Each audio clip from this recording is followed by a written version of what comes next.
Stadium ফাঁকা, বাতাসে ভাসে একটা শব্দ, বিশ্বকাপ আসছে। আর এই শব্দটা শুনলেই ফুটবল ভক্তদের হৃদয়ে আলাদা তালেতে বাজতে শুরু করে। কারণ বিশ্বকাপ শুধু একটা টুর্নামেন্ট না, এটা আমাদের শৈশবের স্বপ্ন, রাত জাগা ম্যাচ, হার জিতের কান্না আর উল্লাসের নাম। একটা গোল, একটা সেভ আমাদের পুরো দিন বদলে দিতে পারে। ড্র হয়েছে, গ্রুপ নিশ্চিত, এখন পুরো দুনিয়া একটাই প্রশ্ন করছে, কে উঠবে আর কে ভাঙবে।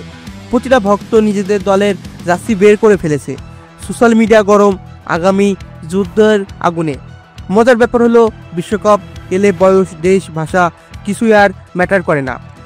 এক অজানা মানুষও স্ট্রিটে দাঁড়িয়ে আপনাকে হাই ফাইভ দিয়ে, শুধু একটাই কারণে, আপনি দুজনেই ফুটবলকে ভালোবাসেন। আর যখন জাতীয় সংকট বাজে, সেই মুহূর্তে পুরো জাতি এক হয়ে ওঠে। এটাই ফুটবলের আসল জাদু। ট্রেন্ড চলছে, স্কাউট অ্যানাউন্স, নতুন জার্সি, প্রেডিকশন, রিয়াকশন। প্রত্যেক দেশ প্রস্তুত, প্রত্যেক খেলোয়াড় চোখে একই স্বপ্ন, বিশ্বকাপ ট্রফি উঁচিয়ে ধরা। এখন প্রশ্ন একটাই, আপনি কাকে সাপোর্ট করছেন? আপনার ভক্তি, আপনার আবেগ কোন দেশের পতাকায় বাঁধা? কমেন্টে লিখে জানান। বিশ্বকাপ উন্মাদনা এখন থেকেই শুরু হয়েছে।